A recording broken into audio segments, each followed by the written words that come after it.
Buena, bienvenido. Ya estamos aquí en el 24 capítulo del Sábado Patriarcal. Hoy tenemos un invitado especial que se llama Lucas Carena y es un escritor argentino que ha escrito varios libros. Uno era sobre el COVID, otro sobre el síndrome de Medea, otro sobre Cristo Hiperbóreo, que es el que más me interesa. Y aquí lo tenemos con todos vosotros. Pues si Bueno, queréis, bienvenido. bueno, un gusto. Gracias, Sumi, por tu invitación.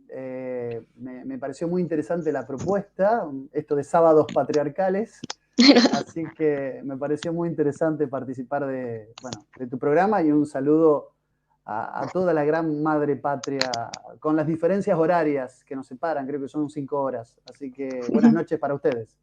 Sí, ya estamos en no sé, aquí. Bueno. Pues quería preguntarle un poco primero sobre su orientación política, Ujú, en qué marco estaría, si se centra en la derecha, en la izquierda, ujú. o no, o está fuera de esos márgenes, a ver cómo Bueno, se encuadra. es una pregunta interesante, no fácil de responder, porque yo particularmente soy de los que creen que el juego entre izquierdas y derechas encierra una trampa, ¿no? Que es evitar una vuelta y un retorno al mundo de la tradición. Yo me identifico muchísimo con esa obra de Julius Evola de Mm. 1934 que se llama Rebelión, Rivolta contra el mundo moderno. Y la verdad es que las categorías izquierdas y derechas, además de ser eurocéntricas, o sea, con todo el cariño que le tengo y el respeto que le tengo al viejo mundo, pero además de ser categorías eurocéntricas, son también categorías un poco, podemos decir, que han quedado, digamos, supeditadas al mundo secular, al mundo que reniega de un orden trascendente, de valores perennes y universales. Entonces, la idea de izquierda y derecha le trato de escapar un poco. Como no se puede cambiar el universal de la modernidad por el universal de la tradición de un día para otro, uno en la praxis política tiene que trabajar con realismo.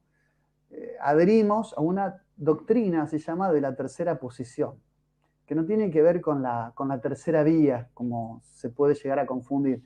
La tercera posición no es ni de izquierda ni de derecha, trata de ponerse al margen de esa disyuntiva. Nosotros tenemos diálogo con algunos sectores de una derecha, podemos decir, conservadora, de corte nacionalista, e hispanista, y también con algunos sectores de una izquierda nacional, cada vez menos, lamentablemente, pero que tiene algún sentido de lo patriótico, ¿no? Es decir, nosotros bregamos porque el concierto de las naciones no busque diluir las identidades nacionales, no busque hacer desaparecer las identidades regionales, étnicas, nacionales, aquellos caracteres distintivos y simbólicos de las naciones, pero siempre en una identidad que nos aferra, nos arraiga y nos pone en consonancia con lo que son nuestras características iberoamericanas, hispanoamericanas. Nosotros tenemos un idioma, tenemos una cultura, una identidad, y bueno, siempre bregamos por una suerte de patria grande también, no practicamos un chauvinismo, una especie de separatismo, al contrario, creemos en una gran patria con una identidad común. Pero básicamente para algunos soy un nacionalista, para algunos soy un tercer posicionista, para otros un tradicionalista. Me da igual, creo que no son categorías que sean incompatibles entre sí. Soy todo eso, si se quiere encasillar o encuadrar. Pero de alguna manera sí, esa es un poco mi batalla. Dialogo y al mismo tiempo critico a la derecha, y dialogo y al mismo tiempo critico a la izquierda. Por lo tanto, también soy atacado y vilipendiando por varios sectores, siempre en el ámbito en el que manejo. Yo no tengo pretensiones políticas, no soy candidato a nada, simplemente soy un curioso que escribe y que hilvana ideas, que hace algo de periodismo y que escribe, nada más. O sea, no me inmiscuyo, por lo menos hoy, en una alternativa política partidaria, por lo menos en este momento. No descarto hacerlo en un futuro. Pero esa es un poco mi batalla, tratar de pelear por las ideas identitarias de las naciones aquí y en distintos lares del mundo. Pero yo no puedo promover un identitarismo si no tengo definido mi propia identidad como nación argentina. Así que te agradezco la pregunta, pero sinceramente, como habrás visto, no es fácil definirse en lo político, ¿no?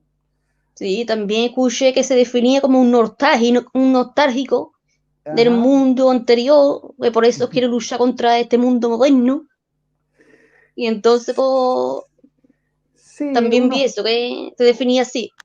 sí, la idea de nostálgico la he esgrimido varias veces porque el nostálgico en el fondo es una persona que no se resigna a ver que el mundo ha perdido cualquier vínculo con lo trascendente, con aquello que nos liga con algo más allá que esta vida mundana, que esta vida profana.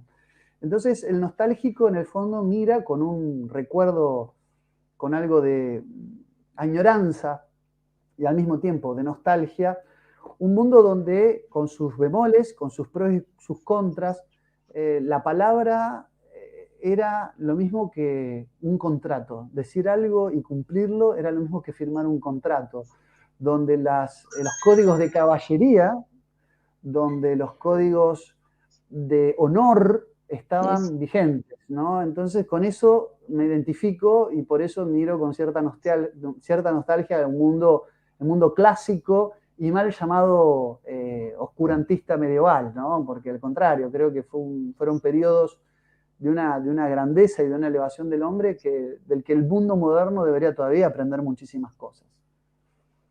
¿Sí? O incluso antes del medieval, porque el medieval vino después de que se destruyera el Imperio Romano, germánico. No, por eso digo clásico y mal llamado medieval. Digo, del mundo, todo lo que hace al mundo clásico, te estoy hablando de la Grecia, de la Roma clásica y antes también. O sea, yo soy un lector, fascinado lector de lo que es la mitología nórdica, ¿no? De estudiar las antiguas leyendas y los mitos. De ahí que el feminismo lo comparo con la tragedia de Medea, porque en Medea, si vos lees a los clásicos de la tragedia, en Grecia está ya la trama de todo lo que está pasando.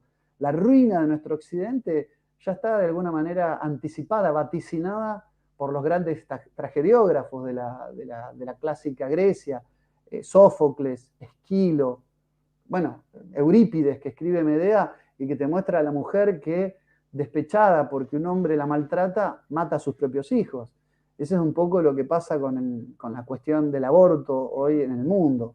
Más allá de las cuestiones geopolíticas que lo impulsan, más allá de los intereses inconfesables de un contubernio que desde hace tiempo pretende y tiene intereses de inhibición poblacional, es decir, de despoblación, para decirlo sin ambajes, la verdad es que lo que se ha inoculado en la sociedad es un síndrome de Medea que hace que las mujeres crean que es una batalla ganada, que es una conquista matar a sus propios hijos aún estando en su vientre. No hay nada de honorable, no hay nada de conquista y no hay ningún feminismo prudente en hacer eso. Sin embargo, hoy se lo ha ponderado como una de las grandes conquistas del progresismo. Progresismo deleznable que está haciendo estragos en todo el mundo y creo que hay, y a Dios gracias, una importante reacción, tanto en Europa como en el resto del mundo, a alternativas y a miradas políticas que están descreyendo de lo que el globalismo y el progresismo nos pueden brindar mediante esas medidas que atentan contra la integridad de la persona humana, que atentan y que denigran a la persona, la llevan a su más baja ignominia y por consiguiente, creo yo, y soy convencido, la estrategia es utilizar arquetipos que están presentes en el mundo clásico y ponerlos como ideales a seguir. Medea misma dice en su momento que ella cambiaría 1000 veces la maternidad, que es una gracia y que es una bendición, que solo la mujer puede llegar a tener, 1000 veces cambiaría la esclavitud de ser madre para poder ir a la guerra y autodeterminarse como un hombre. En el fondo, Medea es la primera hechicera, sobrina de Circe, otra hechicera de la Odisea, es la primera mujer feminista que reniega de lo femenino.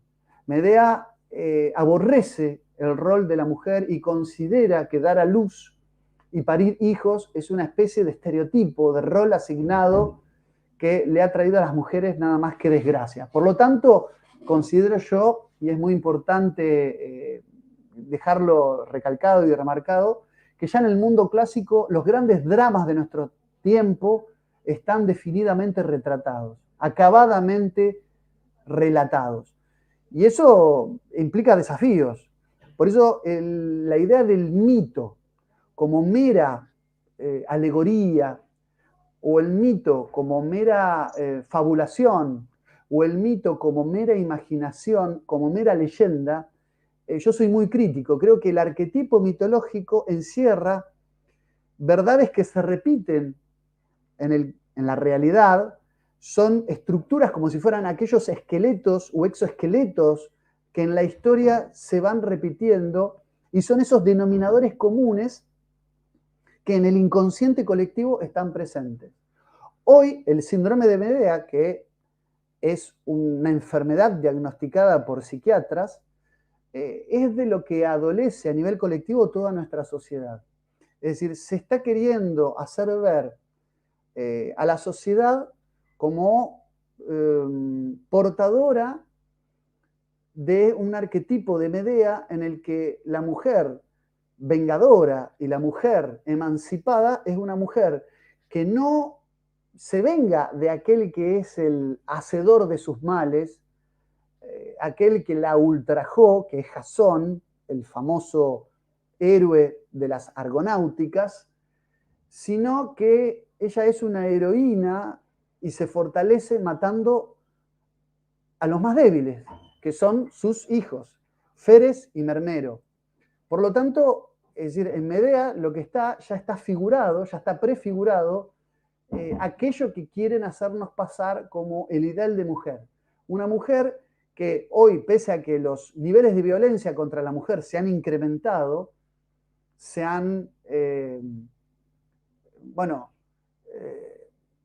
incrementado, pero exacerbado los niveles de violencia con la mujer en tanto estadísticas, independientemente de eso, las mujeres son libres, son empoderadas por la posibilidad de deshacerse de los niños por nacer. Y cualquier cosa que vaya en contra de eso es, como bien titulaste a tu programa, es ser patriarcal. O sea, el patriarcado es algo que está como inmerso y desperdigado en una atmósfera cultural y pese a que hay maltratadores de mujeres por diestra y siniestra, el problema no son aquellos violadores o aquellas personas que incurren en un delito aberrante como violar a una mujer o maltratarla, sino que la culpa es de una cultura heteropatriarcal, de los estereotipos que un puñado, presuntamente, de hombres han repartido, roles asumidos, y entre esos roles estaría el rol de la mujer de tener que ser madre, como si eso no fuera algo añadido por la naturaleza misma de la maternidad. Por lo tanto, la mujer se tiene que liberar de todos los roles que fueron estereotipados, la mujer tiene que romper las cadenas que la apresan, como ser una mujer esclava de la casa, del hogar, y también ser esclava y presa de los niños que ha dado a luz. Fíjate vos, qué interesante esta idea de que la mujer tiene que liberarse de su rol de ser dadora de la vida. Primero, que esto es un privilegio, es un honor, debería ser entendido como tal. Pero en segundo plano, fíjate qué desnaturalización que hay que hacer de la mujer, qué desnaturalización que hay que hacer de la mujer para desarraigarla de la maternidad como algo que la oprime. La maternidad oprime. No la define la mujer, sino que la oprime. Y además es algo antojadizo que está dispuesto por una mirada patriarcal del mundo. Un poco la tesis de mi libro, La conspiración de Medea, aborto, eugenesia y nuevo orden mundial, discurre por esto.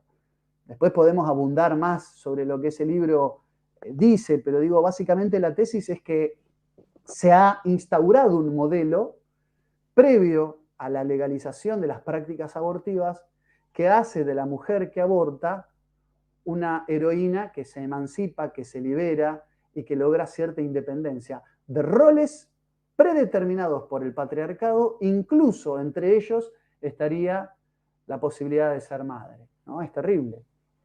Claro, lo que veo yo es una negación de la naturaleza misma, que antes de la Segunda Guerra Mundial era un mundo más biologicista, se basaba más en la naturaleza, en la biología, que veníamos preconfigurados de forma ontológica, natural, lo que era un hombre, lo que era una mujer, y a partir de la Segunda Guerra Mundial veo que es más culturalista, una psicología, la psicología también ha cambiado, a que todo es aprendido, todo es cultura, y hemos eso, negado la biología, la diferencia cerebral entre hombres y mujeres.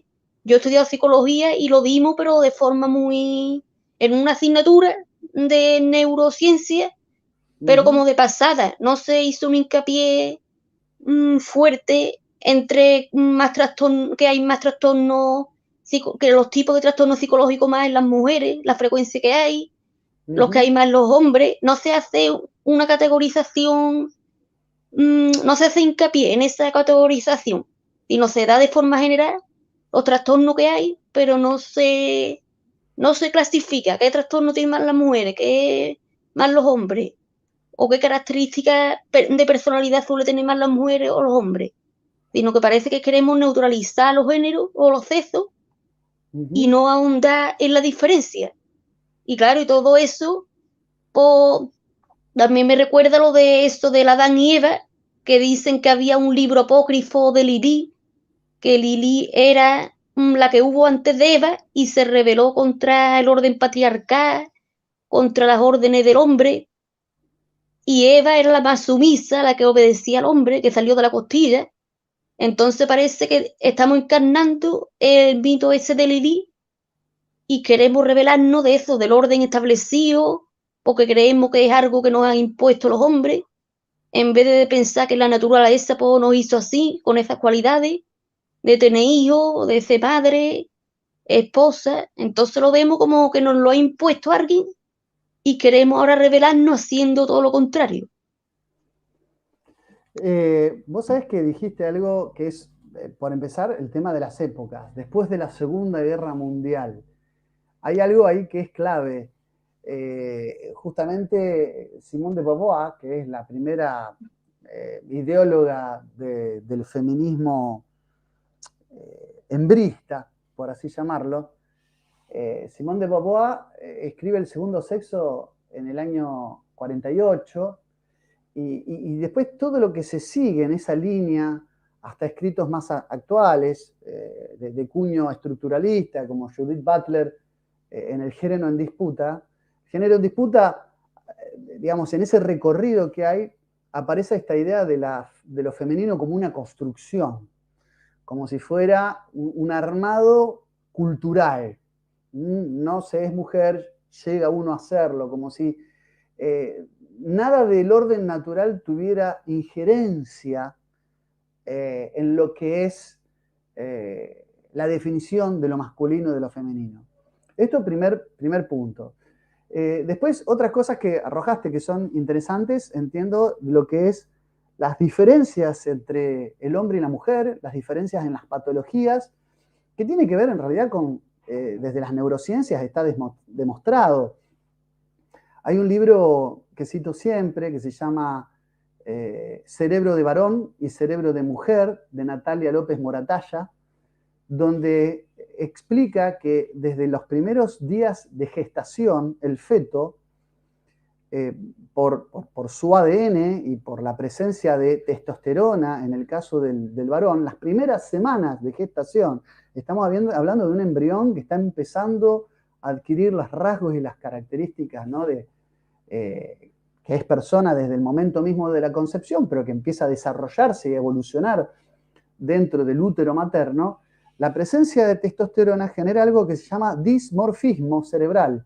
Es decir, ya el cerebro del varón cambia su neuroanatomía, porque la presencia de testosterona altera, hace una metamorfosis cerebral que lo separa y nunca más va a ser igual que el cerebro de la mujer. Se queman algunos grupos neuronales, priorizando a otros. Por lo tanto, desde la neurociencia ya está demostrado, básicamente, que el cerebro del varón y el cerebro de la mujer no son iguales, no solo en sus posibles patologías o derivaciones patológicas, o en cómo experimentan y viven las patologías los hombres y las mujeres, me refiero a patologías psiquiátricas, psicológicas y neurológicas, sino también que en su estado de normalidad, la forma de pensar del hombre es distinta que la de la mujer. Es decir, la forma de percibir las cosas que tiene el hombre y de entender lo que el registro y el testimonio de nuestros sentidos nutre en los sistemas de procesamiento de la información de nuestro cerebro, hacen que se manifiesten de manera distinta. Negar esto es negar la naturaleza misma. Y hoy lo que tenemos es un gran movimiento a nivel global que camina en sentido absolutamente inverso, donde hay masculinidades en plural, donde hay feminidades en plural, donde lo femenino y lo masculino son roles asumidos, estereotipos forzados, y que hay que borrar esto. Te enseñan a que las nenas tienen que jugar a las princesas y a que los niños tienen que no sé, jugar con los autitos. Y esto estigmatiza. Mira, hay un punto, uno de los experimentos que cita López Moratalla es uno donde justamente se invertían roles con los niños, se les daban autitos, coches pequeños a las niñas para jugar, y a los varones se les daba muñecas. Y la mayoría, salvo algunas excepciones, la mayoría de los chicos tendían a jugar con las muñecas haciéndolas colisionar, haciéndolas chocar, y las niñas decoraban a los autitos con lentejuelas y brillantinas. Es decir, porque la forma y las actividades lúdicas del cerebro son las mismas independientemente de los juguetes. Entonces ahora hay una gran movida de los distintos sistemas educativos, de educación sexual integral para los niños en estado preescolar, en nivel inicial de educación, que pretenden que los juguetes pueden ser sexistas. Entonces hay que evitar el sexismo en los juguetes. Los juguetes no pueden ser sexistas, los juguetes son juguetes. No pueden estar provistos de una atmósfera patriarcal con el fin de estereotipar a la niñez y a la infancia. Por consiguiente, digo, estamos forzando la realidad. El progresismo lo que en el fondo es una gran estela de pensamiento mágico. Pretende modificar la naturaleza modificando las formas de percepción.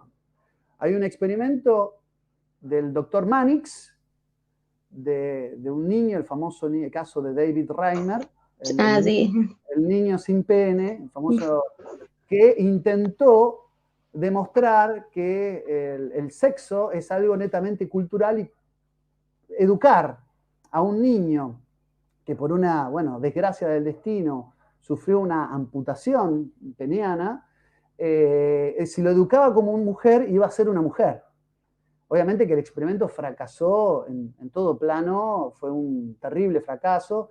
Esto está documentado en distintos trabajos sobre la materia, pero bueno, es una demostración más de que el sexo no es algo que se puede enseñar, que se puede introducir como cualquier enseñanza o contenido curricular, sino que el sexo es algo que viene dado por naturaleza y en todo caso se puede conducir, en todo caso hay que enseñar a la no discriminación, eso me parece asequible, plausible de ser contemplado, evitar las diferencias jerárquicas por sexo. Yo creo que las diferencias entre los sexos en materia cognitiva, si bien están, no nos impide a los hombres y a las mujeres realizar actividades que son portadores de una inteligencia plena. A ver, ya en el Renacimiento,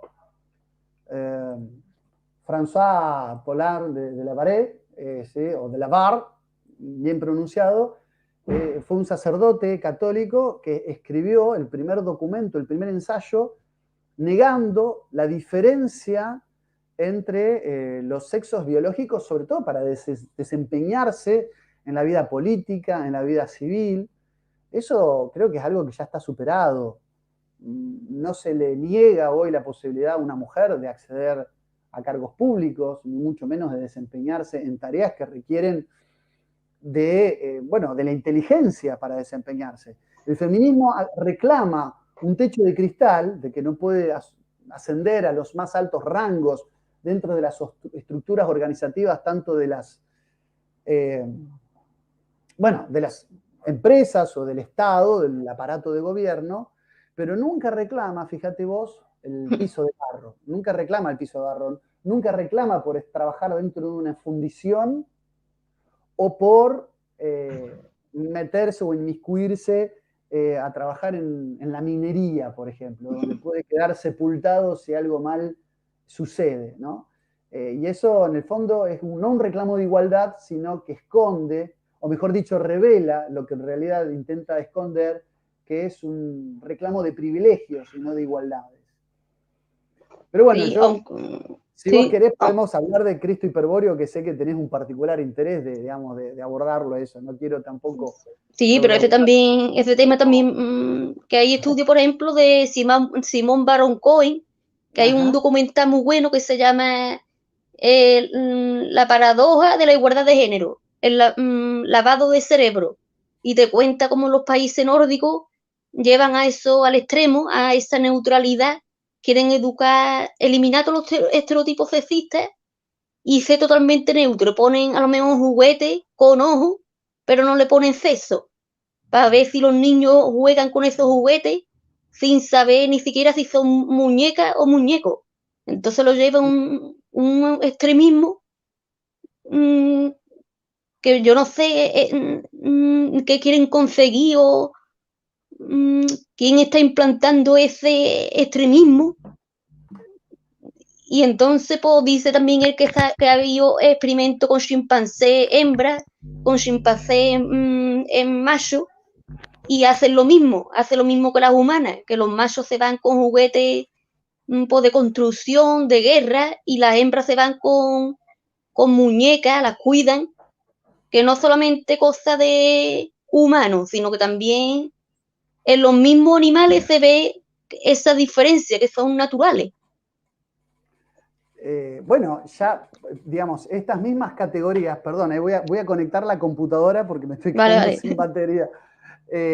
Esas mismas diferencias intelecto-cognitivas y que hacen también a la estructura de nuestra neuroanatomía, no solamente, digamos, afectan al hombre, sino a todas las especies biológicas en el reino animal.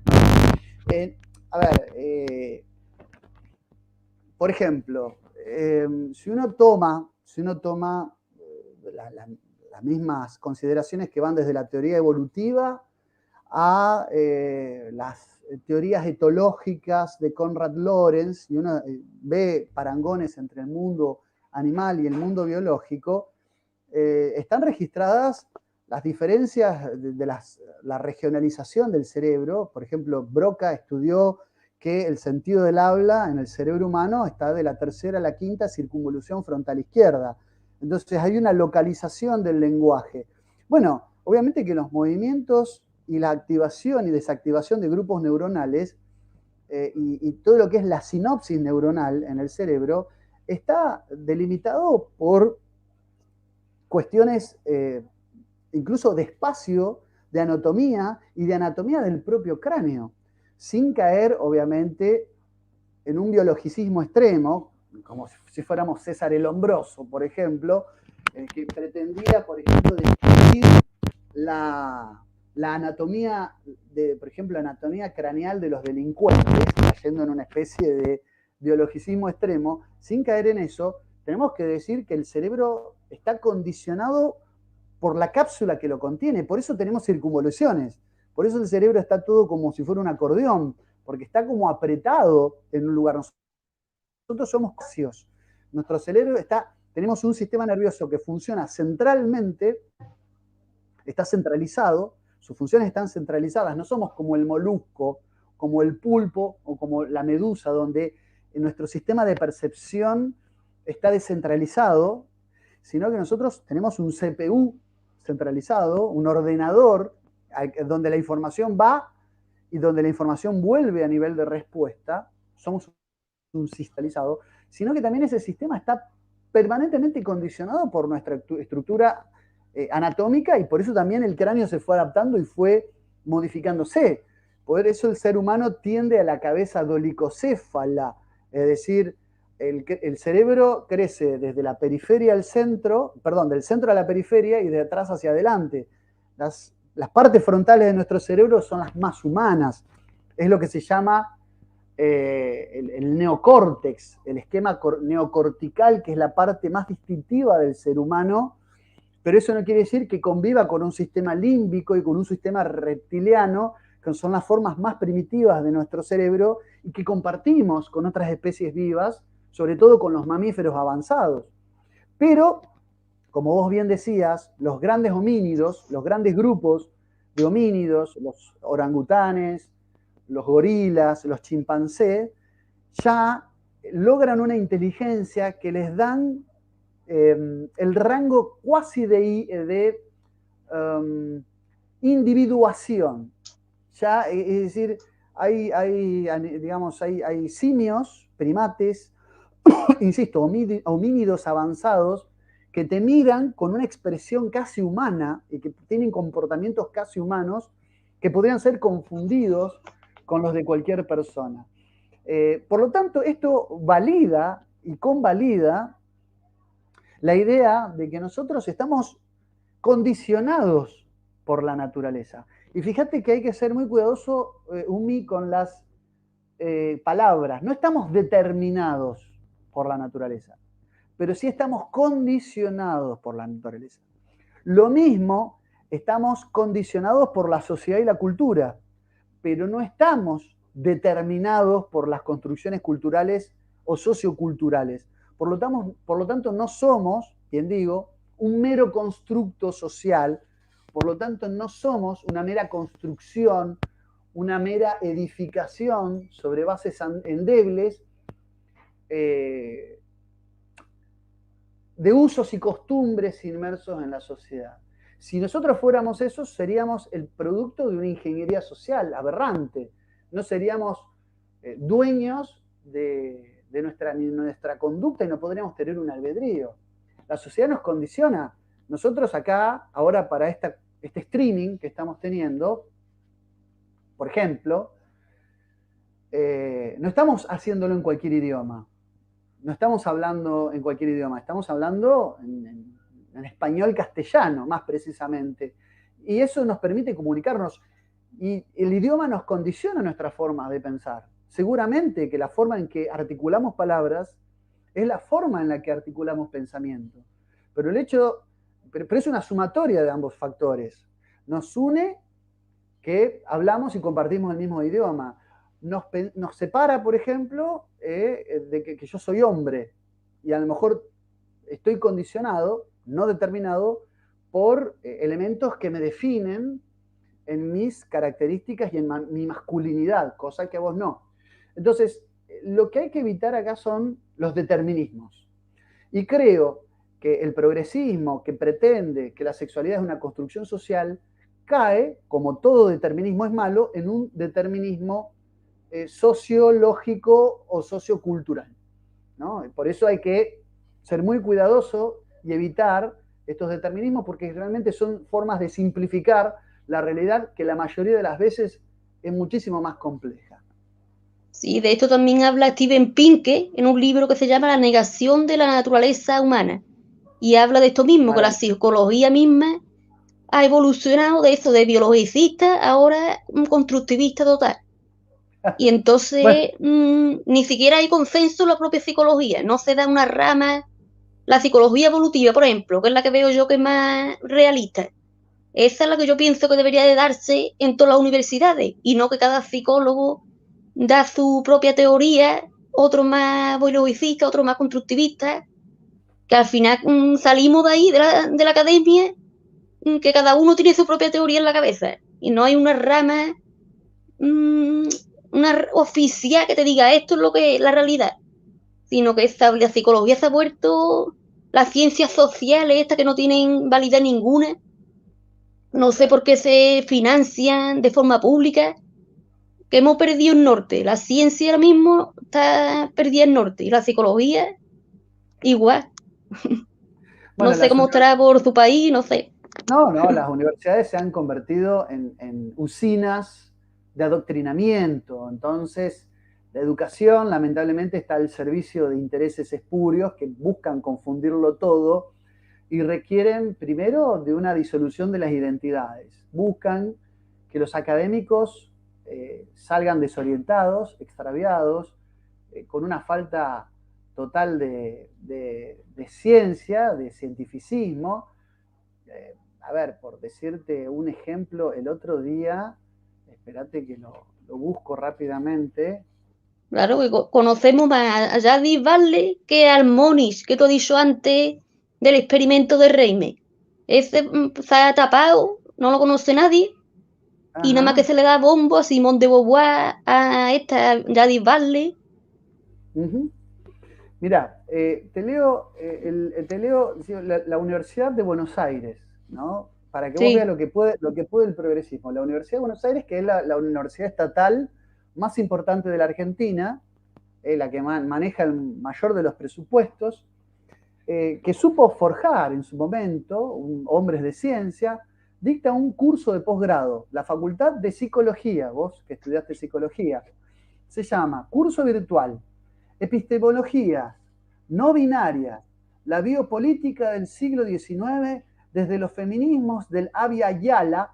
El Abya Yala es la forma que en dialecto cuna, que es un dialecto de la región de Ecuador, de Colombia, de Centroamérica, para no hablar de América, porque esto es colonialismo.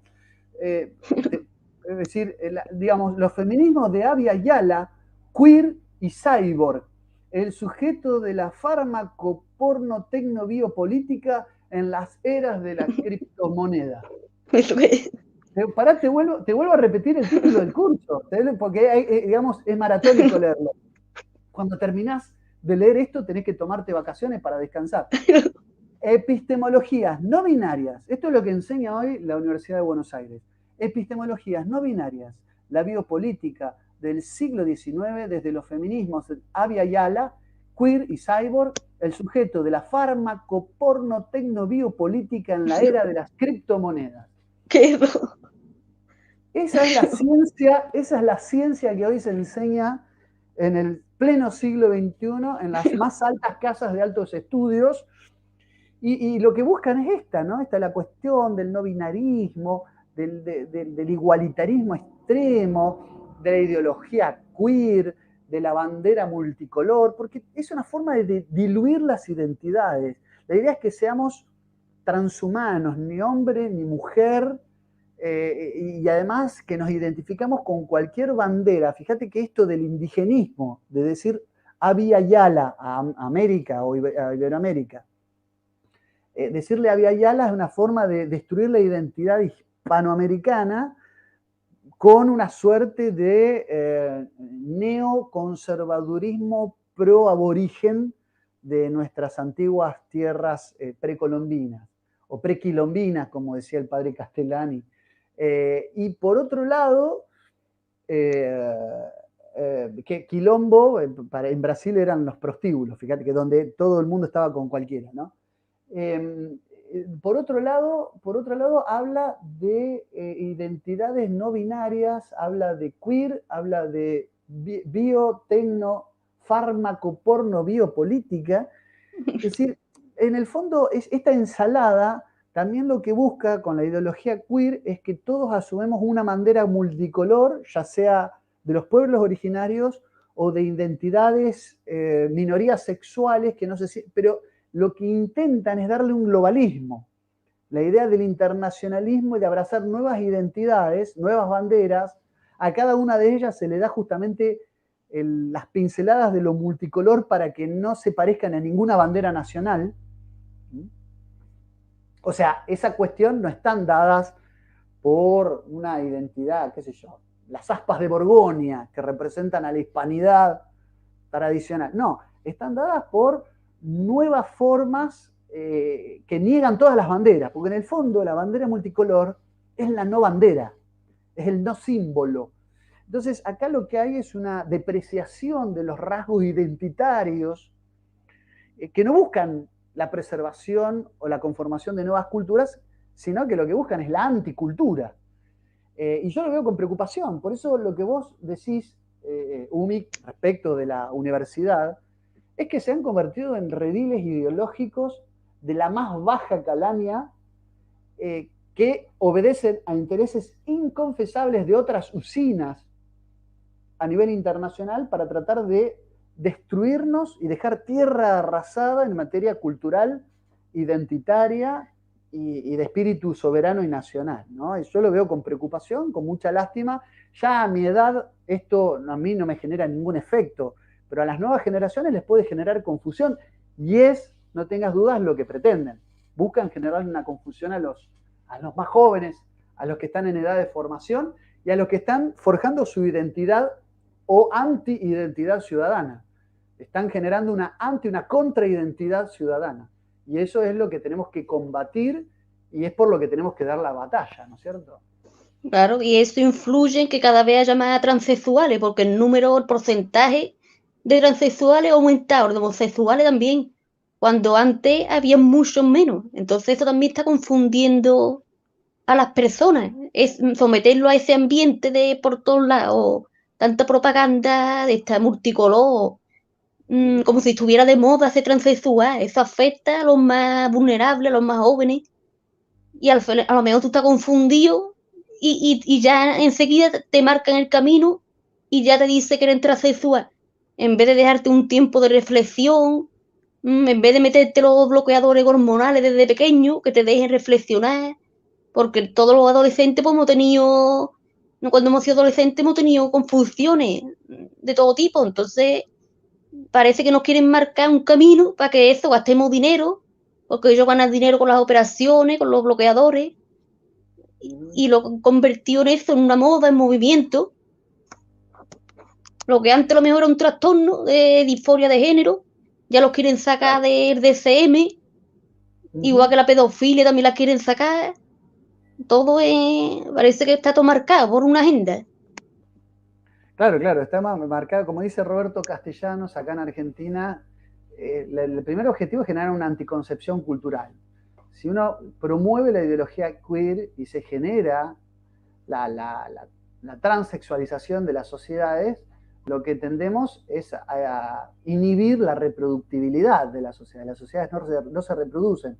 Y si lo hacen, lo tienen que hacer con asistencia de las grandes corporaciones farmacológicas. O sea, las parejas que no pueden reproducirse, las parejas integradas por personas del mismo sexo biológico, tienen que recurrir al alquiler, a la subrogación de vientres, a la asistencia por otros medios que son generalmente muy costosos, con lo cual hay una promoción de la no procreación, o mejor dicho, una antipromoción, una contraagenda natalista o una agenda antinatalista. Y por otro lado, algo que dijiste que me pareció fundamental destacar y lo suscribo, es que estas formas de evolución de los diagnósticos de patología, en este caso mencionaste al DSM, que es un poco la Biblia de la psicopatología, que ya se sabe, ya Allen Frances dijo hace poco tiempo en una de sus entrevistas que él mismo había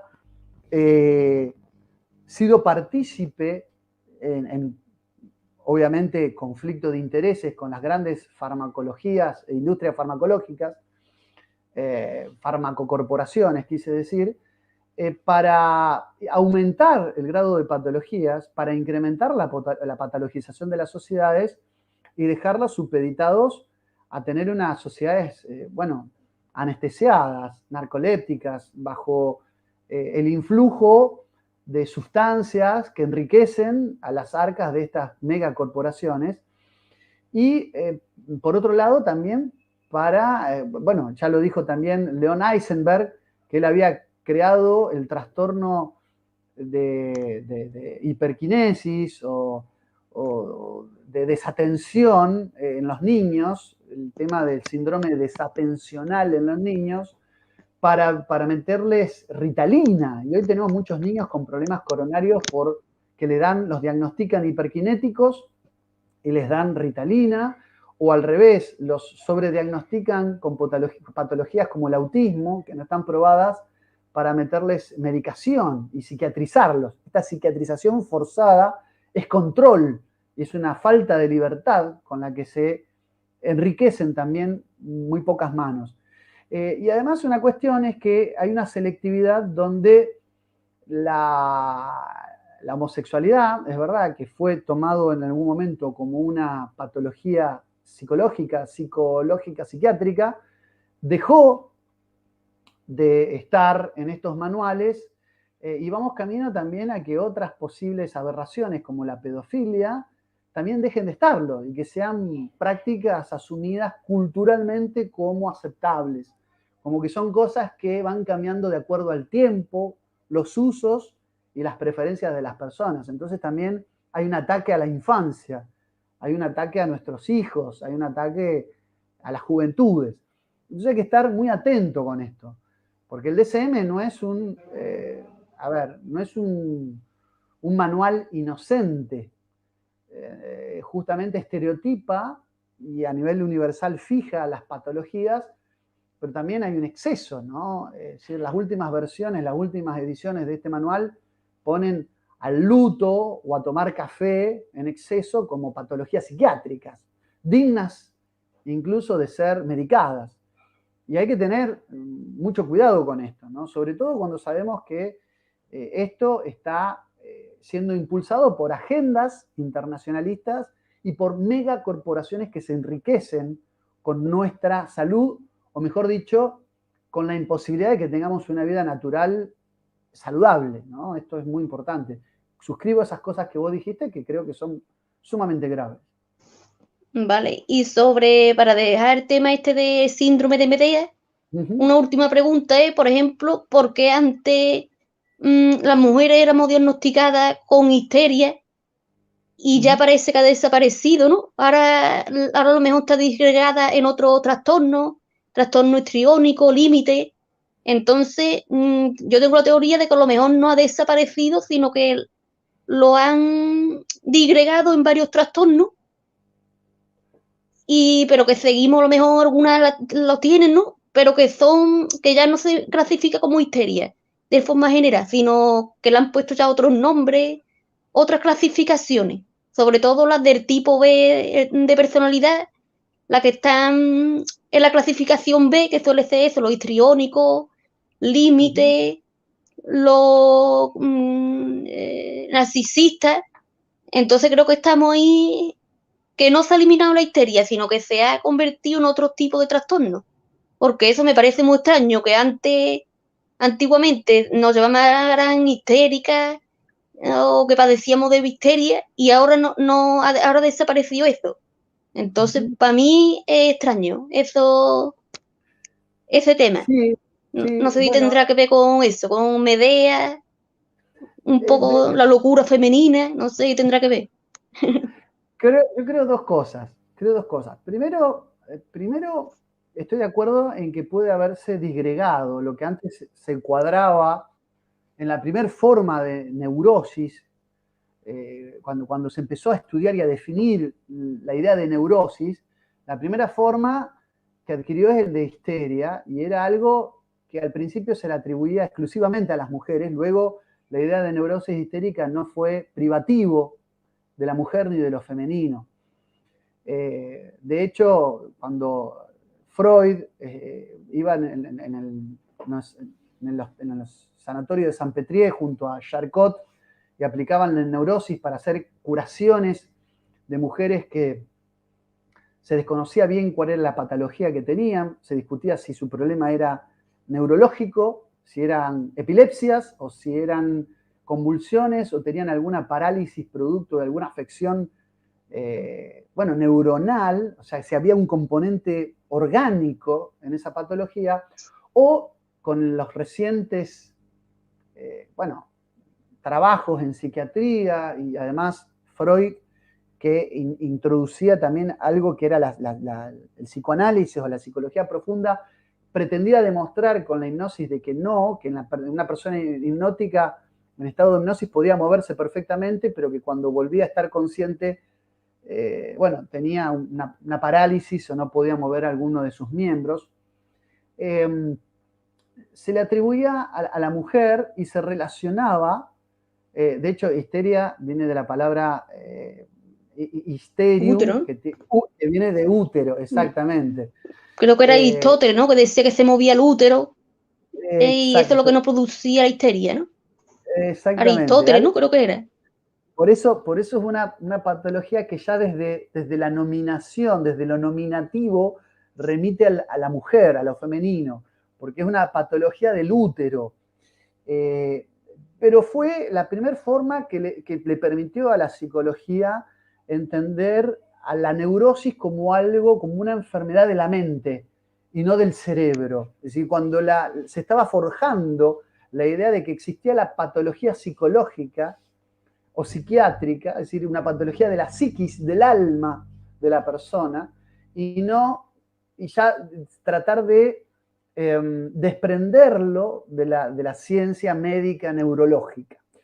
Pero también, primero la diversificación que ha tenido eso, que vos mencionabas, pero también yo creo que hay la Europa a la que le hablaba Freud, por lo menos cuando definía esto, era una Europa que estaba saliendo de las simientes de la Europa de la Reina Victoria, donde el rasgo distintivo de esa época era lo represivo, la represión y la fiebre higienista sobre el deseo sexual, la idea de la represión sobre la sexualidad de la persona.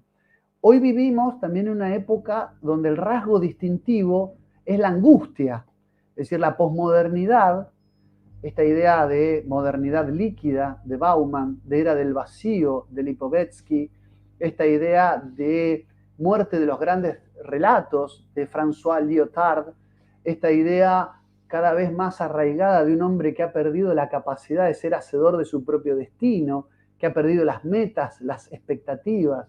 Como dice Augusto del Noche, un hombre atélico, anutópico y anaxiológico, es decir, sin fines, sin utopías y sin valores.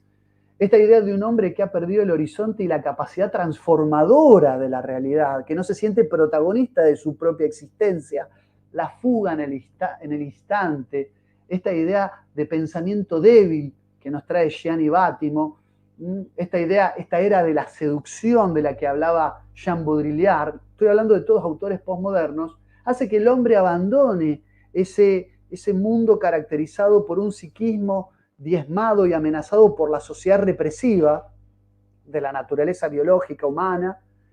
El hombre se ha liberado de todo eso, la revolución cultural, la revolución sexual, los 60, el hipismo, la escuela de Frankfurt, ¿no? la nueva izquierda, el mayo francés, la imaginación al poder, prohibido prohibir, esta juventud emancipada desde lo cultural, nos avisora que las promesas de la modernidad ahora ya no tienen que luchar con las sociedades represivas y por lo tanto lo que vivimos es un periodo angustioso, un hombre que se ha quedado sin metas, que acelera en el vacío, que se siente en un estado de falta de horizontes.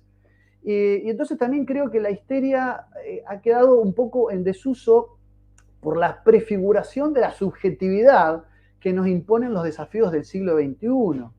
Hoy vivimos en una subjetividad hiperconectada, hipernarcisista. El rasgo distintivo de la sociedad es ese narcisismo exhibitivo de las redes sociales, donde todos tenemos que mostrarnos fantásticos, maravillosos, con un estado óptimo de salud, con cuerpos exuberantes, voluptuosos, siempre espléndidos. Y hay falta de un ser contemplativo, un ser reflexivo, un hombre que ha perdido la capacidad interiorista de autocomprenderse en diálogo con uno mismo.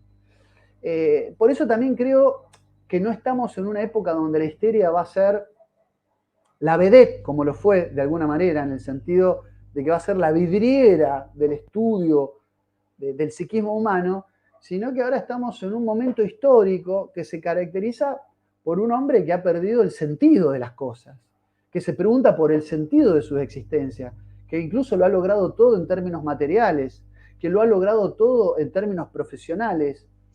Sin embargo, siente un estado incluso de estado post-agónico, post-orgiástico, diría Baudrillard, en el que se siente insatisfecho. Es un gran estado de insatisfacción. Y junto con ello se avisora el fracaso del proyecto moderno que nos ponía a la modernidad y a la ultramodernidad, porque en última instancia la posmodernidad es una modernidad por exceso, no por defecto, es una exacerbación, un paroxismo de lo moderno. El proyecto moderno llega a un fracaso porque en su cumplimiento y en su realización no logra que el hombre alcance un estado de plenitud. El hombre es hedonista, consumista, opulento, pero está insatisfecho. ¿Por qué? Porque la felicidad en sentido de plenitud, de realización, como la pensaban los griegos, esto que llamaban la eudaimonía, la vida buena y la vida feliz, no se ha concretado. La modernidad nos puede dar tecnología, nos puede permitir esto, hablar en directo desde España, Argentina y viceversa, pero no nos hace mejores ni más plenas personas.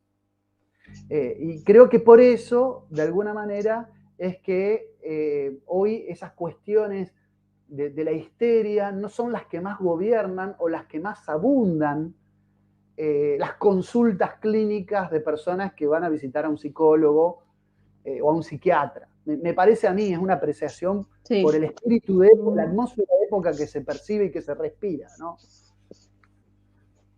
Y quiero decir, que yo también, por ejemplo, la pirámide esta de Maslow, que dice que Maslow, que tiene la primera, hay necesidad de primaria, otra secundaria, otra terciaria. Entonces yo llego a la conclusión de que en Occidente hemos alcanzado la cima de la pirámide. Entonces por eso no hemos perdido el sentido, porque ya no hay nada más por lo que luchar. La gente de África, por ejemplo, tiene que luchar por comida, por sobrevivir de todas las formas. Tienen motivos por los que luchar, por los que vivir, pero una vez que llegamos a la cima, yo creo que ya no, que perdimos eso el sentido, como le pasa a muchos famosos que tienen todo, se suicidan, y uno se pregunta por qué si lo tenía todo.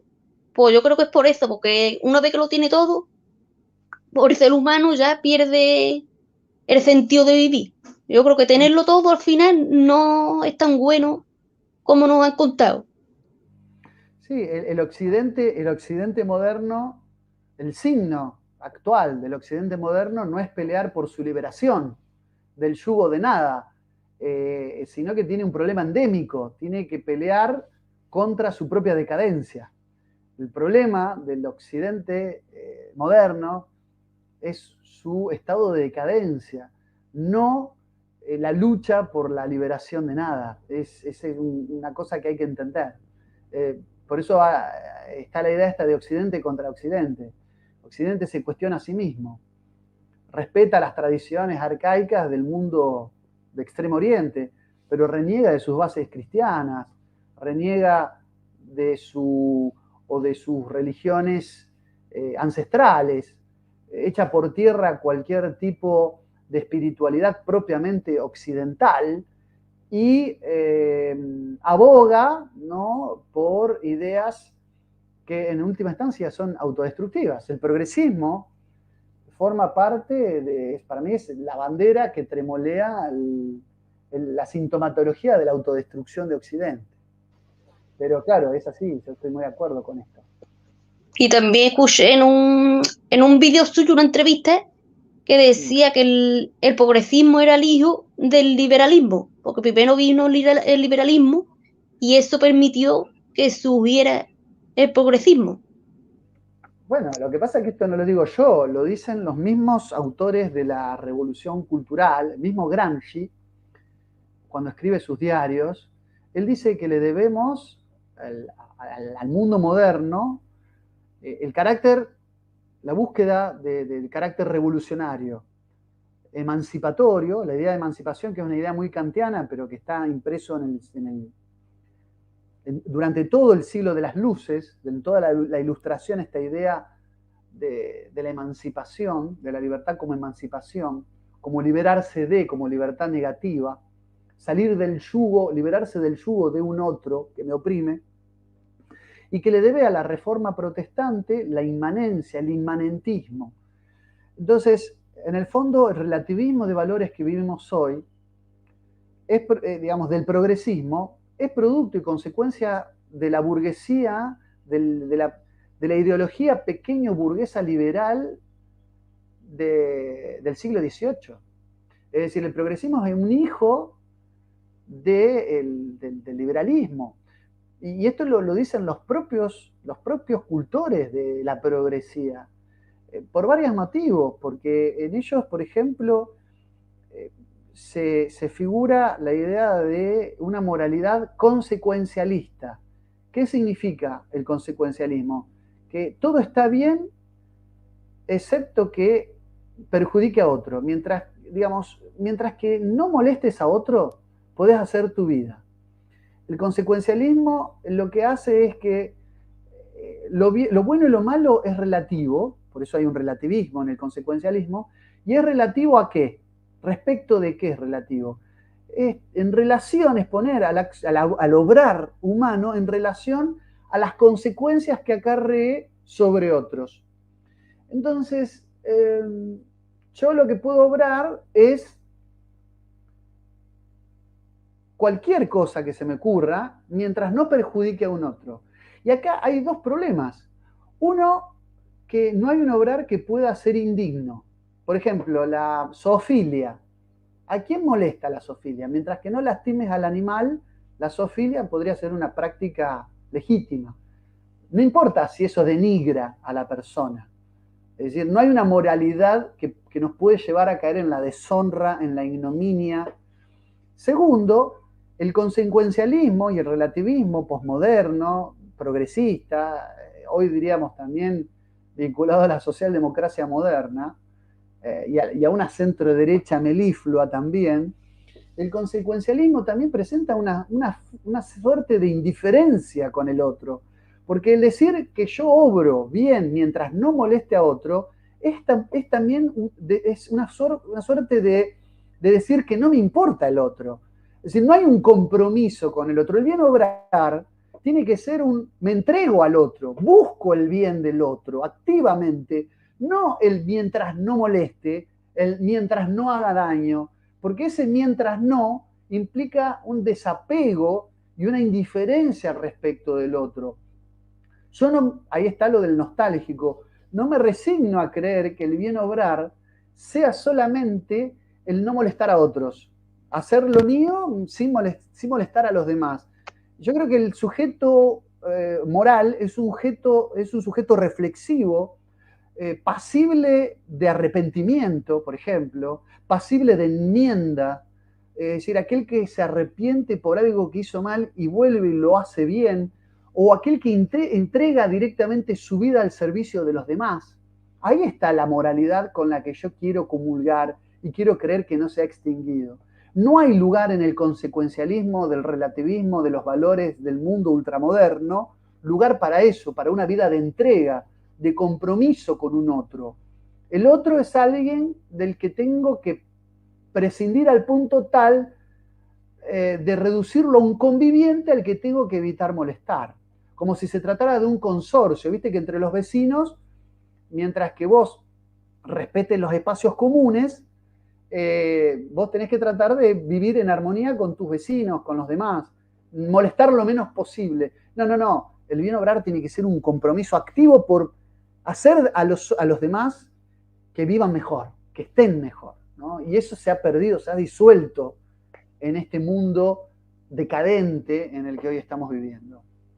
Claro que se ha perdido ese espíritu ¿cómo te digo yo? De ir a un proyecto común, de mirar por nuestro pueblo, de con nuestra comunidad. Y de hecho hay estudios que dicen que en los países donde hay más comunidad hay menos delitos que los individualistas, que como Estados Unidos, que nada más que hay competencia, individualismo, porque uno dice, yo voy a atracar a este que no me conoce de nada y después a lo mejor me escapo y no hay consecuencias. Pero si hay una comunidad, ya tú piensas qué va a pensar de mí la gente, el estigma que voy a tener toda la vida. Entonces, la comunidad te hace, te impide o te disuade de que tú cometas delitos. Hay más relación entre uno y otro y te sientes más arropado. No, si tú vas a atracar a alguien, sabes quién es esa persona. En los pueblos pequeños todo el mundo se conoce, pero en las ciudades grandes, pues como no nos conocemos, tú pierdes la empatía por lo extraño y no ves las consecuencias tanto como si fuera una comunidad pequeña y estrecha. Tal cual, sí, sí, efectivamente. En el fondo lo que prima es una exaltación y una exacerbación del individuo. En el fondo es una lógica individualista de pensar el bien hacer. Es lo que vos decís, la falta de un proyecto común, la pérdida de un sentido, hay una falta de esencialismo. Es decir, queda todo desprovisto de una esencia. El bien hacer de las cosas es buscar la plenitud de la esencia última, del ontos, del ser del otro. Acá lo que hay es una especie de relativismo que implica digamos, delimitar las fronteras, fronterizar los espacios. No me asfixies, no invadas mi espacio, no me invadas, vos ahí, yo acá, no nos molestemos.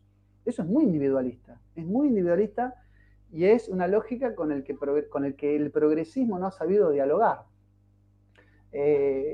Por lo tanto, el colectivismo extremo, porque esto también quiero decirlo, y el individualismo extremo, ambas cosas enajenan y degradan a la persona humana, la niegan, la denigran, la cosifican, le dan una terrible estrechez. Claro, pues había que buscar un equilibrio entre el colectivismo y el individualismo, una cosa Un equilibrio, entre medio. sí, sí, pero no quisiera caer en promediar. Sacamos un promedio, ¿sí?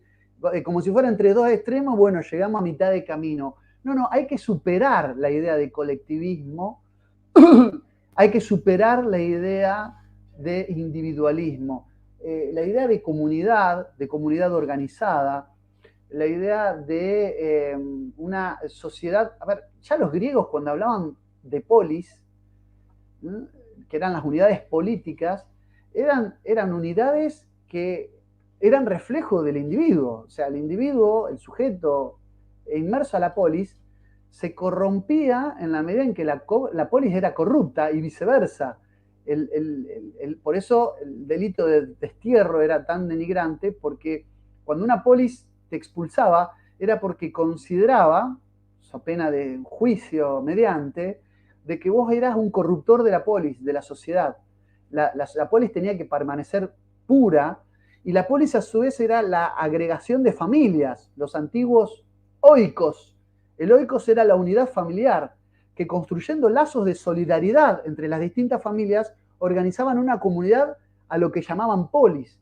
Esa armonía no es la mera colectivización insectificante del comunismo, por ejemplo, donde todo es estatal, donde el sujeto no tiene propiedad privada, donde el sujeto es una mera consecuencia del todo, donde el todo es aplastante, ni tampoco el individualismo extremo, donde la indiferencia para con los demás termina también perjudicando al propio individuo. El hombre que no teje lazos con los demás también está condenado a periclitar, a la perdición. Nosotros tenemos un instinto gregario que nos impulsa a vivir en comunidad y construir lazos de mutua correspondencia y solidaridad para crecer, para nutrirnos de los demás y para aportar algo. Cuando uno trabaja, no solamente trabajo por una paga, por dinero, trabajo para contribuir de alguna manera a la comunidad y solucionar a ese todo y a ese conjunto problemas, resolver situaciones, el profesional de la psicología, el profesional de la salud, es decir, todos, el abogado, el contador, todos tienen un rol para hacer que ese todo conjunto funcionen como engranajes y hagan la vida mejor de todos en un conjunto. Por eso yo no tomaría la idea esta de ni individualismo ni colectivismo como el mero promedio de ambas cosas, sino como una superación, como algo distinto. Estamos en la vereda de enfrente de esa disyuntiva, que nos tengan que hacer elegir entre individuo o colectivismo total. No, no, ni lo uno ni lo otro. Esto es una idea con la que yo tengo mucha resistencia a esta cuestión, a este dualismo. Este es uno de los pocos binarismos que creo que deberían ser superados, porque no es un binarismo natural, es una falsa disyuntiva del mundo moderno. La idea del todo o el individuo como cosas que pueden llegar a ser antagónicas. El todo y el individuo se complementan, no antagonizan, no están enemistados el todo y el individuo, ¿no? Y de hecho, Murray Rothbard decía que estaba a favor de la venta de niños, que no hubiera orfanato, sino que se vendiera los niños, porque así va a ser mejor cuidado que un orfanato. Entonces, yo veo esto, que el liberalismo no tiene una moralidad, sino que es todo en beneficio del capital, del dinero. Mientras que sea beneficioso para el capital, le da igual la moralidad que haya, si es digno, si no, si es inmoral, que ha perdido esa moralidad. Y entonces, pues yo tampoco me siento ni en la izquierda comunista, ni en la derecha esta liberal, que es la que sigue el Agustín Laje, Danan y el Milei, que parece que son dos polos opuestos, pero que al final ninguno de los dos creo yo que nos viene bien a la sociedad. Sí, hay un tema ahí que es clave, que es el hecho de que, a ver, dijiste algo de la venta de órganos, de la venta de Venta de niños. órganos de niños. Bueno, esto es la lógica, es decir, el liberalismo adolece de una patología, su afrenta con el Estado, que es un dogma antiestatista, decir que el principio y el fin de todos los males es el Estado, que es un dogma liberal, lo lleva a caer en una idolatría de los mercados. Creen que los mercados pueden resolverlo todo, y entonces todo aquello que pueda formar parte de un mercado es lícito. Incluso si la persona en estado de desesperación tuviera que mutilarse, que eso sería en última instancia vender sus propios órganos, para sobrevivir. Fíjate que ahí tienen un problema. Ellos no son injustamente benevolentes con el mercado e injustamente lapidarios e implacables contra el Estado. En realidad, el Estado no tiene que ser ni grande ni chico, tiene que ser un Estado fuerte, que define, que contribuya y que viva armónicamente con el sector privado. Esta lógica privatista, minarquista, antiestatista, anarcocapitalista, es muy dañina, y es una idea que ha calado también en una juventud que ha reaccionado contra el progresismo, pero que ha desviado el camino, porque, a ver, saltan de la sartén para caer en las brasas. Creen que el estatismo es malo, pero abrazan las ideas pro mercado de una manera ingenua, una manera absolutamente neófita. Ya lo digo, decía, el mercado no solo no lo resuelve todo, genera grandes complicaciones en muchos aspectos. Y puede ser, digamos, el mercado puede ser instrumento de una razón, valga la redundancia, instrumental, utilitarista. El mercado ha sido artífice de la cosificación y la construcción de un objeto mercantil de la propia persona humana. De ahí que la venta de órganos y la venta de niños forman parte de un ideal posible del liberalismo extremo. Lamentablemente, ¿no? Claro que te lo venden todo como que existe la libre competencia y después cuando ves quién maneja las grandes corporaciones son los mismos. Entonces tú dices, ¿dónde está la competencia real? O contra Amazon, ¿cómo puede competir una empresa pequeña o una empresa local? Entonces habrá que proteger también las empresas locales y que esas grandes empresas no tengan poder para hacer todo, para cancelar a la gente, como hicieron con Donald Trump. Me parece que las empresas gobiernan, tienen más poder que los propios estados hoy en día. Por supuesto. Primero, negar la realidad corporativa y la privatización del poder de los intereses supracapitalistas que están por encima del poder de los estados. Si los estados son malos, es porque cometen un terrible delito de felonía y los estados son malos porque están al servicio de intereses privados, de intereses usurarios, de la usura internacional, de especuladores y buitres, que son los verdaderos enemigos de la libertad profunda del hombre.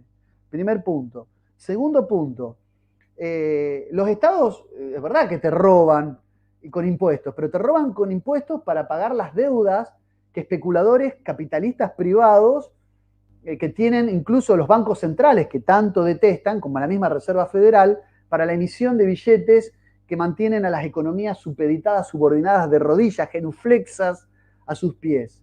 Tercer punto, la idea esta pro mercado, que todo lo resuelve y demás, los economistas más encumbrados, más autorizados, dicen que el modelo de plena competencia, de competencia plena, de oferta y demanda, de que los precios los firma la libre competencia de distintos actores que tratan de competir por un mejor bien, de mejor calidad y a un mejor precio, es un idílico y es una construcción teórica para entender cómo funciona el modelo de mercado desde la teoría, pero que en la realidad nunca existen los modelos de competencia plena. Los teóricos liberales y economistas liberales más, insisto, destacados, dicen que esto es una modelización para enseñar la ciencia económica y la teoría económica a los estudiantes de economía en la universidad. Ahora, en la realidad, los esquemas de competencia plena rara vez se dan. Muchísimas veces, la mayoría de las veces, tienden al oligopolio y al monopolio, y los liberales pro mercado, cuando uno cuestiona sus lógicas pro mercado, te contestan con recetas de libre competencia. Es decir, cuando cuando un objetor, como puedo ser yo, como puede ser vos, de la lógica de los mercados, dice, bueno, pero las prácticas de dumping, o sea, que grandes corporaciones vendan por debajo de los costos de producción para destruir a su competencia, esto es algo que va fuera de los mercados. Y dice, no, bueno, pero si la cosa tiende a monopolizarse es porque el que logró el monopolio te está dando bienes de mejor, es un benefactor social, dice, porque te da mejores productos a un mejor precio y un largo etcétera de beneficios, y si no lo hiciera, vendría otro competidor y lo eliminaría, como si esto fuera posible y no formara parte de una abstracción, de una construcción teórica para explicar los modelos de mercado. Entonces terminan también incurriendo, creyéndose su propia mentira. Cada vez que vos querés objetarle una idea liberal, te contestan con modelos de plena competencia. Es decir, no, bueno, pero si yo tengo una persona cobrando salarios de miseria y tiene que salir a vender sus órganos porque no le queda otra para mantener a su familia, es porque está obrando desde su libertad individual y nadie lo obliga. Nadie le puso una pistola en la cabeza para que salga a vender sus órganos. No, no. La verdad es que la competencia en el mercado laboral es muy desigual. Lo que ha pasado hoy y con el mundo tecnificado que tenemos es que, el trabajo asalariado muchas veces se ve desprovisto de fuerzas para enfrentar al aparato, a la monstruosidad capitalista, y la asociación en sindicatos y demás, la unión hace la fuerza bajo esa consigna, es lo que le permite hoy mantener ciertos estándares de dignidad laboral. Bueno, el liberalismo para esto siempre va a responderte con alguna receta de un modelo de competencia plena, que los mismos teóricos de la ciencia económica desmienten como una posibilidad real. No existen Claro, en la realidad los modelos de competencia plena. y que después quien lo está gobernando todo es los mismos, el BlackRock, el Blackstone, son Claro. grandes capitalistas que se disgregan en varias empresas con otros nombres, pero al final todo va al mismo capital. Y Son grupos de después, inversión. ¿cómo? Grupos de inversión, grandes grupos de Eso, inversión que tienen capitales puestos en las más diversas economías, desde Silicon Valley hasta capitales especulativos, compra de títulos, letras, bonos de deuda.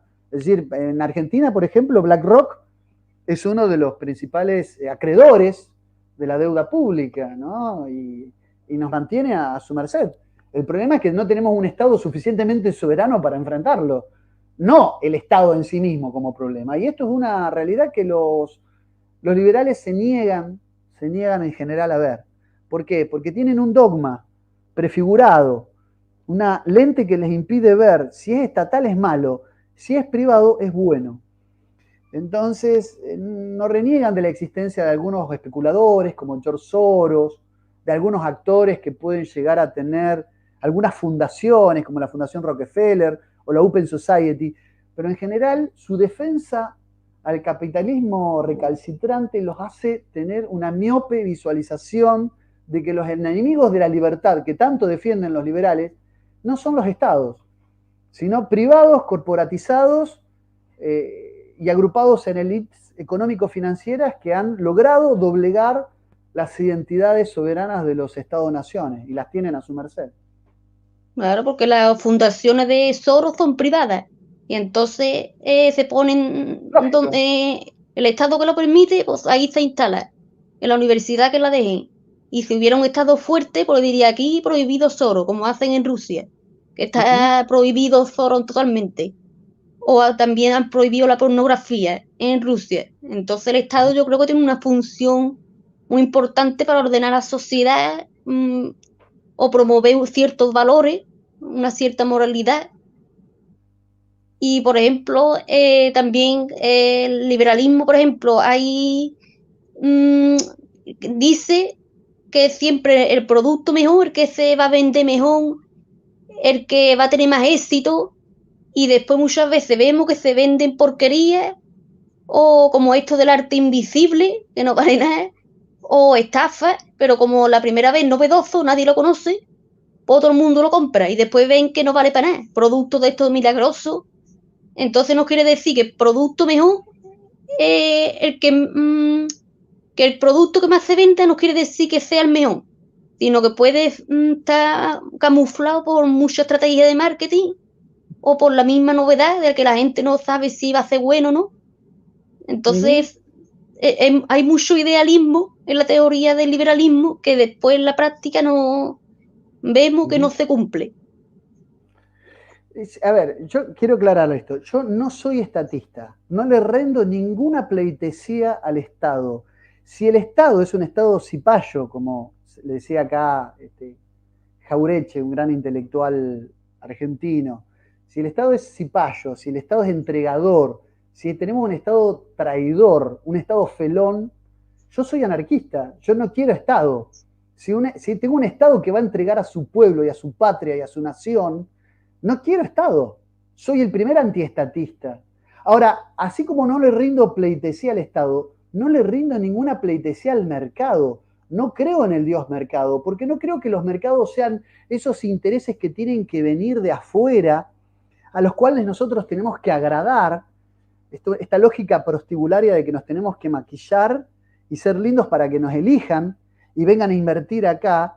Yo creo que el mercado es la fuerza de trabajo de los argentinos o de los españoles, las fuerzas vivas de la sociedad en función.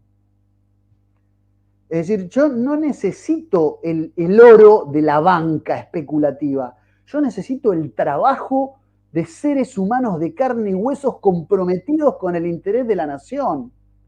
Eso es lo que necesito para ser una nación pujante, soberana, autodeterminada y libre. El trabajo es lo que hace a la riqueza de las naciones. Por eso Adam Smith, que es un economista clásico, creía en la teoría del valor trabajo y no como la Escuela Austríaca de Economía, que suscribe a un debate teórico, el Methodenstreit de fines del siglo XIX, de Karl Menger, que fue un poco de los fundadores de la Escuela Austríaca, que adhiere a la teoría del valor utilidad o la teoría subjetiva del valor, que por eso lo hace neoliberal. Es mentira que los austríacos no sean neoliberales, liberales libertarios. En 1938, en el coloquio Lippmann, se discutió con presencia de von Hayek y de von Mises si era lícito llamarse o no neoliberales. Y Walter Lippmann no era precisamente un hombre amigo de los libres mercados, sino que era un pope de las grandes usinas de poder a nivel globalista, y es un poco el que le dio impulso político a la Escuela Austríaca de Economía. Es mentira que Karl Menger gana esta batalla intelectual. Precisamente al revés, la pierde. Y porque pierde la batalla intelectual de la Escuela Austríaca, es que la Escuela Austríaca queda como sin manchas respecto de otras escuelas de economía, y por las cuales Lippmann decide promoverla. Porque a la Escuela Austríaca de Economía no se le podía atribuir ningún fracaso histórico, porque sus teorías nunca se aplicaron.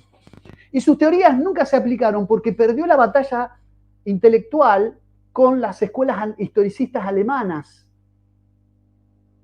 Escuelas historicistas alemanas, donde, por supuesto, después la misma obra de von Hayek, la idea de la fatal arrogancia y demás, hay un retorno a estas ideas históricas, de economía vista con perspectiva histórica. Esta abstracción de la historia, este reniegue de la historia de los austríacos, los hace perder una batalla intelectual, y eso es lo que los deja también blindados de que no se le podía achacar de que sus teorías sean malas, porque no se le podía atribuir ningún fracaso histórico real. Y por eso se les dio lanzamiento, porque es el lugar donde todos los liberales en este último tiempo, incluido Rothbard, incluido algunos que mencionaste, Hoppe y un largo etcétera de estos intelectuales, es donde se terminaron encolumnando todos los liberales, porque a la escuela de Chicago, con Milton Friedman, se le achacó la Operación Cóndor y venir a imponer ideas de reforma neoliberal que fueron un fracaso en el cono sur de Iberoamérica, como es en Chile y en Argentina. Es decir, como a los austríacos no se les podía contabilizar derrotas históricas, es que ahora hay un resurgir, una ebullición de estas doctrinas, y atrás de la cual se metieron todos los liberales. Pero no es porque ganó su debate teórico, es porque lo perdió respecto de otras teorías vigentes en la misma época, sobre las cuales quedaron al margen, y como escuela marginal quedaron blindados, quedaron eximidas de fracasos históricos a los cuales se les puedan atribuir. Ningún fracaso, digamos, ningún logro en la propia Austria, bien digo, ningún logro económico logró la Escuela Austríaca de Economía. O sea, en Austria no logró absolutamente ningún, y muchos de los teóricos fueron funcionarios también de gobierno o asesores, como lo fue von Hayek de la mismísima Margaret Thatcher en la década del 80. El único milagro económico que se dio en Austria se dio en Bergel, en un pequeño pueblo donde se aplicó la teoría económica de un argentino, de un germano argentino, Silvio Gesell, que aplicó las teorías del orden económico natural, que no es lo mismo que orden económico espontáneo. Y el orden económico natural implica la teoría cualitativa de la moneda, no cuantitativa como los monetaristas de Chicago. La teoría cualitativa del valor, que implica que en última instancia el valor de la moneda está dada por la riqueza que produce el trabajo, que a su vez la producción simboliza. La moneda es un reflejo de la producción, y la producción es un reflejo del trabajo humano puesto allí. Que esto quede claro, y le quede claro a quienes abogan y se arrogan hablar de los debates teóricos ganados por la Escuela Austríaca de Economía. Ningún milagro económico hubo en la propia Austria por estas ideas, sino por ideas totalmente, realmente marginales como la de Silvio Gesell y su orden económico natural, que logró, aplicando la teoría de la moneda oxidable, hacer que el trabajo de la gente, a través de un sistema de cuasimonedas, que el trabajo de la gente saque adelante a una localidad que estaba en plena crisis económica. La producción y el trabajo de gente de bien es lo que trae libertad y, bueno, plena economía. Vos sabés, Umi, que hay una cuestión. Llevamos 1 hora y media de charla y nos quedó, y yo, como acá son las 7 de la tarde, yo tengo otra entrevista en breve. Vale. Me comprometí. Entonces yo te propongo lo siguiente, porque el tema Cristo Hiperbóreo es un tema apasionante, por eso escribí sobre el tema.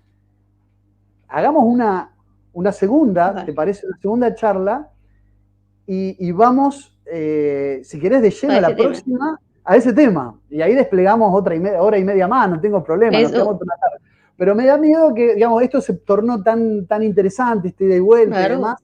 Me siento tan cómodo, justamente, que se me fue el tiempo. Hay muchos temas. Hay muchísimo. Entonces, me veo en la obligación de decir, bueno, como ahora tengo otra entrevista, prefiero fragmentarla y le dedicamos otro capítulo entero a ese tema que sé que a vos te interesa, y te agradezco que manifiesten un interés porque, bueno, es un tema controvertido y que, bueno, que despierta controversia y al mismo tiempo, por lo menos a mí, fascinación. Vale, pues entonces, si quieres, pues eso lo dejamos para otra entrevista y ya nos centramos en eso. Puede ser sábado que viene, no tengo problema. Después, vale. después lo vemos bien, pero sí, en principio lo coordinamos, pero sí, dejemos, qué sé yo, esto pendiente, porque si lo desarrollamos ahora lo vamos a hacer de mala manera. Claro. Y siendo injustos con el tiempo que amerita, lo vamos a abordar de manera, por lo menos, poco seria, porque no lo vamos a poder abordar profundamente, digamos. Así que, bueno. Vale, y perdone por eso que me he ido de un tema a otro, porque me interesa varias cosas. Son las mejores así de vuelta, son los mejores diálogos. Los que nos van llevando, el propio diálogo nos van llevando. Pero como sé que vos tenías una particular predisposición a hablar del tema de este libro, acá lo tengo, mirá, lo había traído, me había incluso preparado algunos puntos. Este libro se llama Jesús Cristo, Príncipe Hiperbóreo, una visión teándrica de Occidente y la cristiandad, un libro polémico. Como sé que te había despertado la curiosidad y el interés, yo prefiero abordarlos con más despliegue y seriamente. Lo fraccionamos en otra entrevista del tiempo que sea, 1 hora y media, 2 horas, no tengo problema. Pero ahora no me va a alcanzar el tiempo porque estoy entrando en otra charla en minutos. Vale, pues le doy muchas gracias por haber participado en mi canal. Y me ha parecido muy interesante todos los temas. Bueno, muchas gracias por la invitación. Me he sentido muy cómodo, muy a gusto. Y la verdad es que sí, empezamos hablando sin saber a dónde íbamos a terminar, y eso es lo bueno. Terminamos hablando un poco de todo, de cultura, de feminismo, de patriarcado y de algo de economía también. Así que bueno, y que tiene mucho conocimiento, tanto de psicología, historia, sabes de todo un poco. Sí, o hablo muchas pavadas también. También es otra forma de interpretarlo. Soy opinólogo de muchos temas. Bueno, vale. que cada uno saque sus conclusiones. Uno trata de brindar lo mejor de uno. Hay muchos temas de los que tengo una opinión formada, aunque también me declaro no ser un experto. No soy un experto, yo no soy economista. Tengo, sí, personas de mi más absoluta confianza, allegados a mí, que tienen los conocimientos necesarios de los que yo aprendo y me nutro y son fuente autorizada. Una de ellas, Héctor Juliano, a quien le mando un saludo, con el que formo criterios económicos, y así con cada uno de los temas que he abordado. Uno es un explorador, es un arquegueta, como dice Alberto Bueno, un arquegueta, un buscador de conocimientos. Y bueno, eso implica una exploración y un trabajo arqueológico y genealógico del saber, que es interesante hacerlo, aunque uno no necesariamente... Mi métier es la comunicación, y mi expertise es entender cómo funcionan los grandes medios y y la guerra por la cultura, por la forja de las ideas. Eso inevitablemente a uno lo hace abordar innumerables temas aledaños. Pero esa es mi expertise. Después todo lo demás, soy periodista, ensayista, investigador, y bueno, y un terrible curioso. Y curiositas Igual pueden que más yo soy que quiero buscar el porqué de todo, Eso está investigo muy por bueno. todos lados. O yo le recomiendo una autora que de aquí de España, que se llama Cristina Martín Jiménez. Sí, sí, la Ah, lo conozco. conoce, ¿no? La he entrevistado en mi canal. Ah, no Cuando sacó sabía. el libro La verdad de la, no quiero De decir la el nombre. pandemia, de Sí, la sí, pandemia. bien. Y los amos del mundo Sí, también. sí, sí. Sobre el tema Yo me Club acabo de Bilderberg. leer, el de la pandemia me lo acabo yo de leer hace poco. Ujú. Sí, sí, la conozco a Cristina Martín Jiménez. Y ella habla de todo eso, todos los poderes que nos ha llevado Bueno, es una a colega ella. actualidad. Es doctora en comunicación, o sea, estamos en una misma línea del campo del saber y ha investigado, sí, los poderes ocultos, sobre todo el Club Bilderberg y demás. Así que es muy interesante y la sigo sus publicaciones, sí, desde luego que la conozco. Vale, pues entonces muchas gracias por participar y también gracias a nuestros espectadores por estar viéndonos y nos vemos entonces para el próximo sábado para continuar con la charla. Será hasta la próxima, muchas gracias por la invitación y te felicito por este emprendimiento, estos sábados patriarcales que has decidido, bueno, entregar a tus seguidores, regalarle este espacio que le has regalado a tus seguidores. Así que, bueno, muchos éxitos y gracias por la invitación. Igualmente. Hasta luego. Hasta luego.